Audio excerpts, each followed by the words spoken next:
Good evening, everyone. Time for another silver update. This is the daily chart of silver. Fairly long-term view. You can see there's two primary trend lines drawn in here.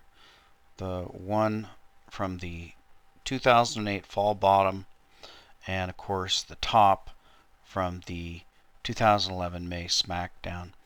So those are converging. You can see a couple of points here. I've excluded a little blip here to get all the touch points on the lower one. You can see I've excluded this one to get the touch points on the other. But pretty much we're close to these lines in the long term. Now you can see that the MACD is rounding up. The trend line on the MACD is not quite as steep as it is on the price, but a penetration into positive territory, and you can see it's taken a long time to get back to positive territory from the, you can see we had this September smackdown. We touched into positive and then failed. We did get into positive territory and we're rallying when we hit the 3750 and then turned down. And then we're back in negative. We're trying to get back to positive. So it's been a long haul for the MACD, especially if you look on the weekly. It's barely just turning up. But just to put this in perspective, the length of the time that this built on the last time, you can see from the bottom to the breakout point, we'll consider this breakout here to be the new trend. And it's hard to draw it. It was about that steep, but that's drawing it from the top. But you can see it was a very steep ascent there. But the build-up time for that was roughly 20 months here. And then we got a rally, and you can see the rally lasted for a full 1, 2, 3, 4, 5, 6, 7, 8 months, 9 months or so. 8 or 9 months we had just pretty much continuously rising prices.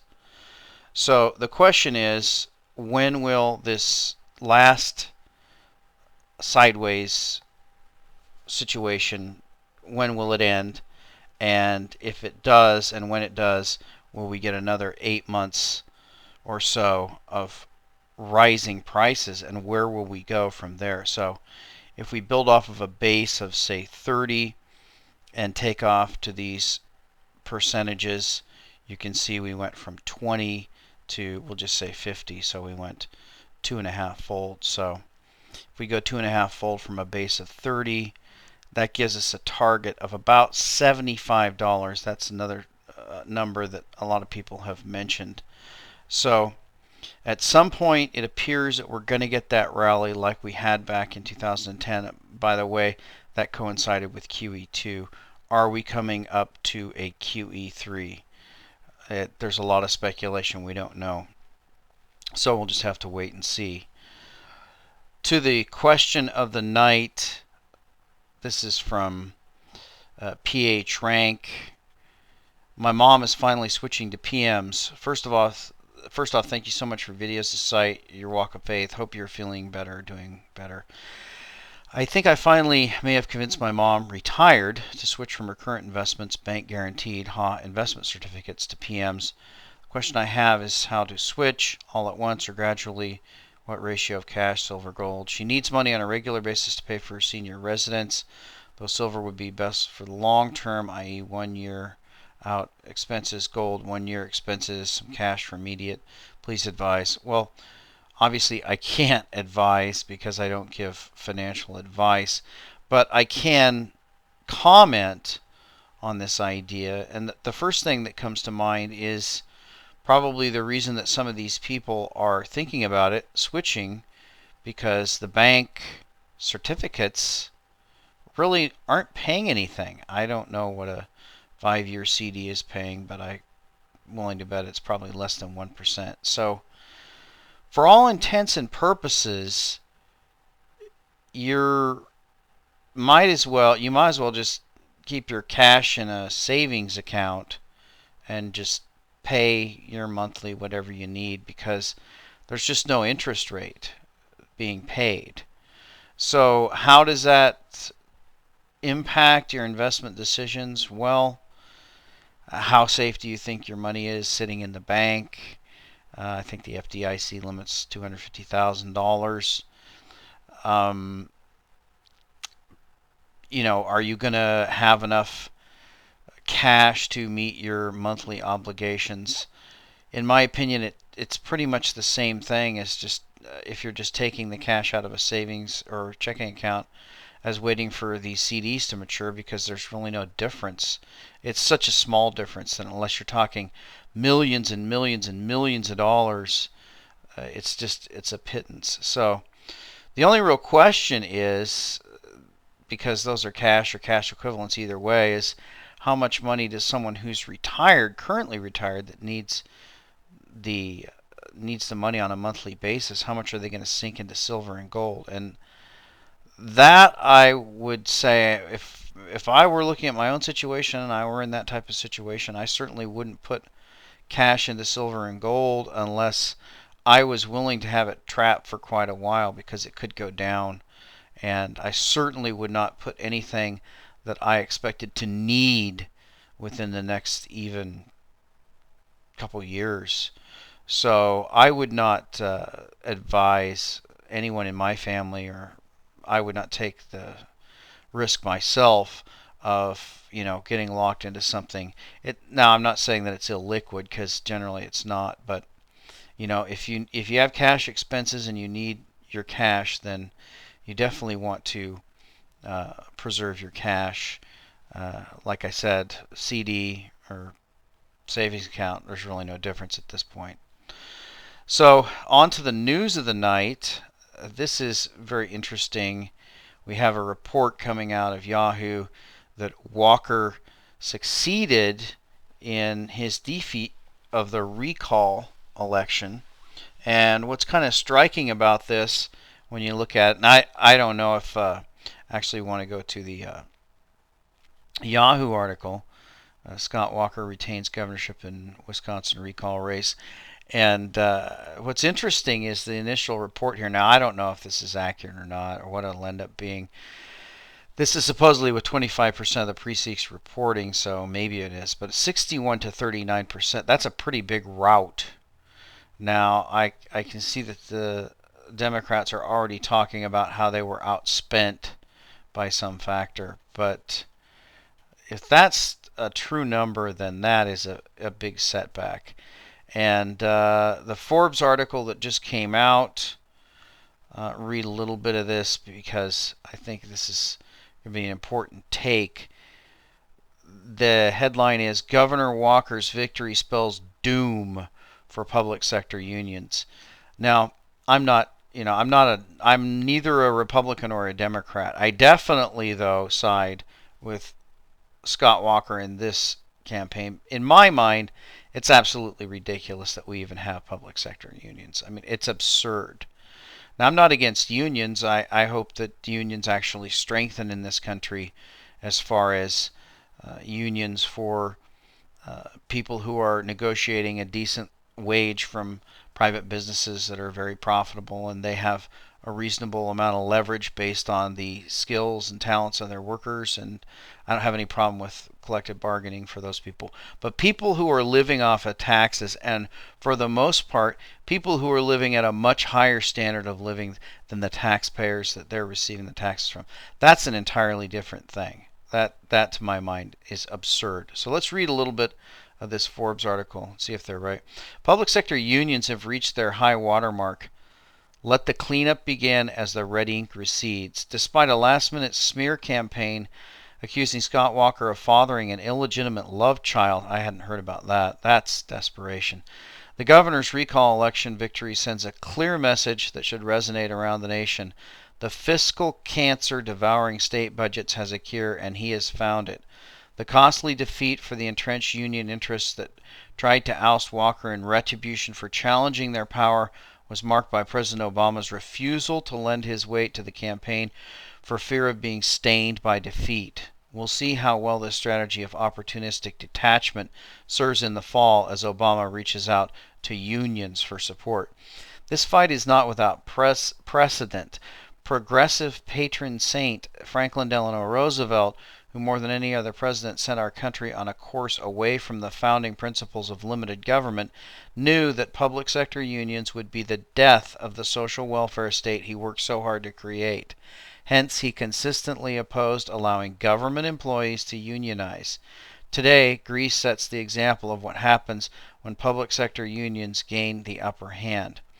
In 1959, Wisconsin became the first state to allow collective bargaining by government employees. The projected cost of supporting baby boomer union retirees now threatens to bankrupt the state, as it does many others. Scott Walker ran for office promising change. The fiscal medicine he is administering may be bitter, but it looks like it is starting to work. The state budget has been balanced, the unemployment rate has been dropping and is now below the national average. Property taxes are down. Fraudulent sick leave policies, which allowed employees to call in sick and then work the next shift for overtime pay, have been ended. The government has stopped forcibly collecting union dues from workers' paychecks. Best of all, the myth that union bosses represent their members' interest has been exposed as a lie. Now that union dues are voluntary, tens of thousands of union members have stopped paying them. Membership in Wisconsin chapter of the American Federation of State, County, and Municipal Employees has dropped by half. Membership in the state's American Federation of Teachers is down by over a third. Given unions' influential role in most elections, the national implications of this trend are staggering. Walker's message is clear. The key to bringing balance back to public sector labor relations and balanced state budgets is to break the iron triangle of closed shop mandatory unionization, compulsory dues collection, and oversized campaign donations to politicians that promise to do unions' bidding. If other governors take his cue and take up the cause, that giant sucking sound you will hear will be the air coming out of union bosses' bloated political action budgets. And they go on. So this is obviously a right-wing perspective on this. For the most part, I agree with it. But it is just fascinating to me that Walker, if this turns out to be this type of a landslide, if he wins by that much of a percentage. Of course, he was never deceitful about what he was campaigning on. He campaigned on exactly what he did. He did exactly what he said he was going to do. And it appears that the public sector employee unions have miscalculated on this one. Now, I don't really know how they could calculate correctly. If their wages were reasonable, if their retirement benefits were reasonable, if their costs were reasonable, then maybe they could get a percentage of the public to sympathize with them. But because they have such outsized wages and benefits compared to the tax-paying public that's paying for them, it's going to be very difficult for them to get any sympathy. It's also going to be very difficult for them to get a large enough percentage of the population working for the government who's going to side with them and also have high wages. It's just a very difficult task to get that number of people on your side who have the same interests you do without bankrupting the state or the government first. So it looks like they have overplayed their hand, and it is a big setback for public sector unions. Of course, they should have just kept their mouths shut and backed down and taken the deal, because there's not going to be much sympathy for people who work for the government who are overpaid when things come down. And of course, that takes me to the story of the night. I'm not going to have a lot of time to spend on it, but this is from Zero Hedge, and this is about the CBO will need a bigger chart. Now, this is at the federal level. So unfortunately, at the federal level, you just don't have the ability or political will to make the cuts that need to be made. For one thing, the politicians at the federal level have the ability to do what Scott Walker or his challenger would not have the ability to do, which is to just print money to fund their insane policies. So you can see here that Zero Hedge points out that the first point that's really fascinating, and of course this has been going on for a long time, is that the CBO, which is the Congressional Budget Office, they're the ones who always put out their projections, and they've been playing the same game for the longest time. They always project that things will be balanced in the future, but we need to spend more in the present. This has been going on for decades, and it's just incredible that these people have any credibility whatsoever left. And you can see currently it's just as ridiculous as it's always been. The CBO had been in the past both perpetually and grossly over optimistic. Their 2001 forecast of 2011 public debt was negative 2.4 trillion instead of the real number, which was positive 10.4 trillion, a delta of only 12.8 trillion dollars. That's what they were wrong by. So now here's your latest chart that the CBO has put out, and you can see on this chart it's very similar to the other charts. They always seem to head down in the future, but they never project them going up in the future. Of course, they didn't project this at all. And so, but there's actually this extended alternative scenario, which that's if we don't get things, our house in order, which is we never have. So that's the scenario, and you can see by 2042, it just simply goes off the chart. There isn't enough room on the chart for it. Now their baseline scenario, they're getting a little bit less optimistic. They're showing that sometime around 2069 we're going to get back to a reasonable balanced level. So all this stuff is a big joke. We know that at the federal level they have no intent of balancing anything or cutting anything because they can print money, and that's what they're going to do. They don't have the political will. But it is fascinating that we're going to watch this very closely to see if Walker ended up with that large of a percentage win. If that is the case and that holds up, that is probably indicating a very, very strong Tea Party backlash that's going to come in the fall, and possibly a backlash against the Tea Party candidates who pledged that they were going to cut and did absolutely nothing. It would be fascinating if that happened, and we'll just have to wait and see, and we'll talk to you next time.